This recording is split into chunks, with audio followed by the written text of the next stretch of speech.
Stranger danger. That's what we teach our children to fear. The idea that danger lives out there, in the dark alley, the van, the unknown man. But the truth is, for most victims, the most dangerous person is not a stranger. It's someone they know, someone they trust, someone they thought never would hurt them. The most dangerous person is often the one who lives inside our home. Let's talk about Chris Watts. Most people know the name. The man who smiled, who faked empathy, and who murdered his wife and daughters. Chris Watts was never diagnosed with a personality disorder, but psychologists and profilers have described his traits as fitting malignant narcissism, a combination of narcissistic traits, antisocial traits, aggression, and a chilling lack of empathy. And what's more, Chris Watts isn't unique. He is simply the most visible example of a pattern that has been playing out quietly in thousands of homes. This is a hidden epidemic. Every day, women and children, and sometimes men, are hurt or killed by a person who once said they loved them. According to the World Health Organization, 1 in 3 women have experienced physical or sexual violence, most often by an intimate partner. In many cases, there was no physical violence for years before the first assault. And the relationship may have looked perfectly normal from the outside. But underneath the surface, something was going on. Coercive control. The slow, invisible domination in which another person's freedom is quietly replaced with rules, regulation, and punishments. And there's something else we need to talk about.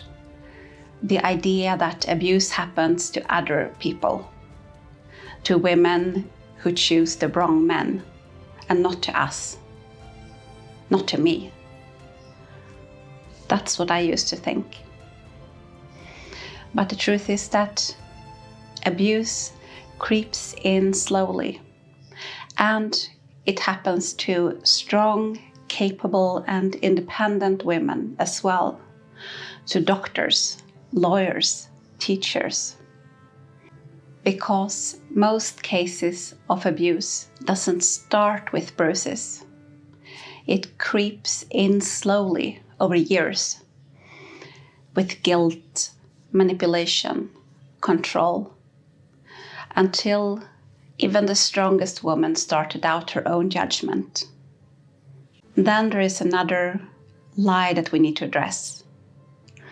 The idea that if you walk away at the first punch, you will be safe. Did you know that the most common trigger for violence is, in fact, separation?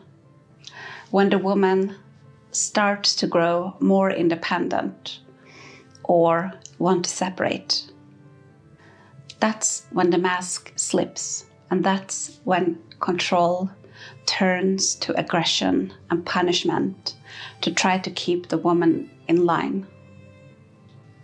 2 years ago, TinTin, a Swedish boy who was 8 years old at the time, was murdered by his own father after the divorce. His mother, who is a medical doctor and a child psychiatrist, said that his father had never been physically violent before this happened, only controlling. It's only recently that coercive control has begun to be recognized as dangerous and as a form of abuse. And it is often the clearest warning sign before a homicide. And countries such as Australia, UK, and parts of the US have begun to criminalize coercive control. But public awareness still lags behind. This awareness can save lives. You're very welcome to share this video with anyone you think may not know what coercive control is. According to criminologist Jane Mockton-Smith, most intimate partner homicides are not an impulsive act. They are planned out, and they are often the final stage in her coercive control timeline that has 8 stages. The homicides are planned, and they are a result of the abusive partner losing control of the victim.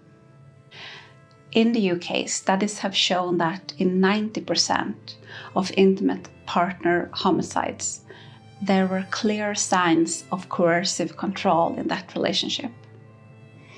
These violent acts are planned, predictable, and the result of abuse and control that has been going on for a long time before the final lethal act. But there is a language trap when we speak about these things.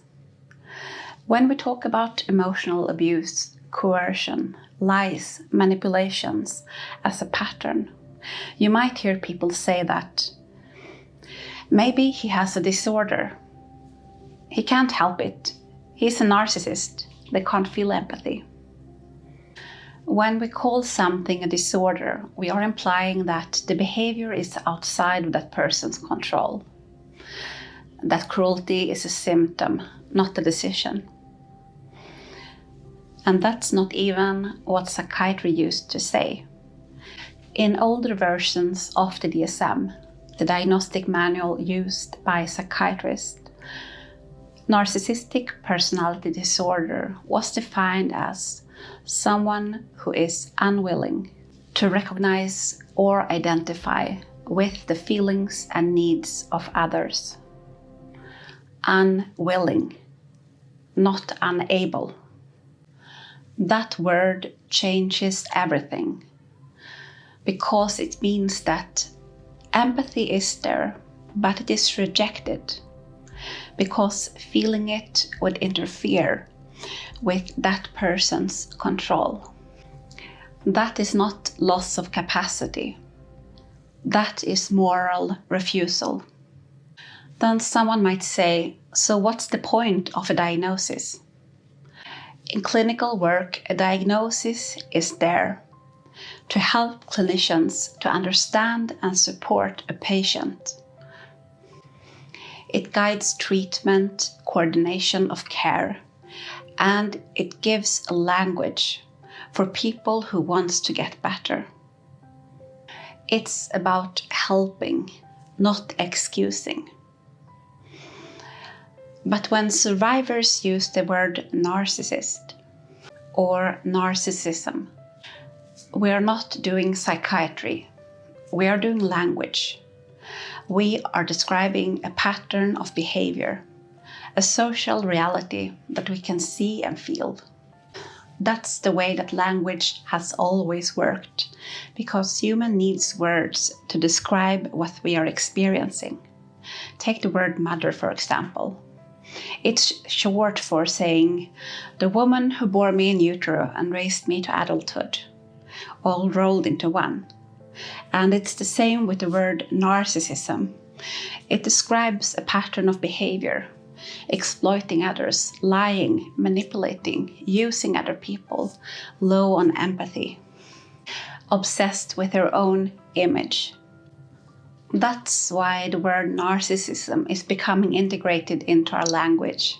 It's shorthand for a dangerous relational pattern. That doesn't mean that survivors are putting on a white coat and going around diagnosing people. They are simply naming a phenomenon to warn others and to describe what they have been through.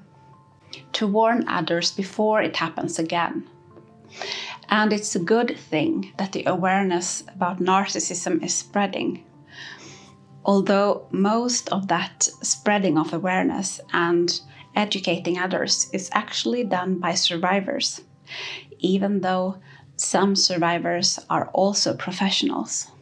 Still, this information needs to be in every home. Just like we teach our children, stranger danger, don't follow strangers, call for help.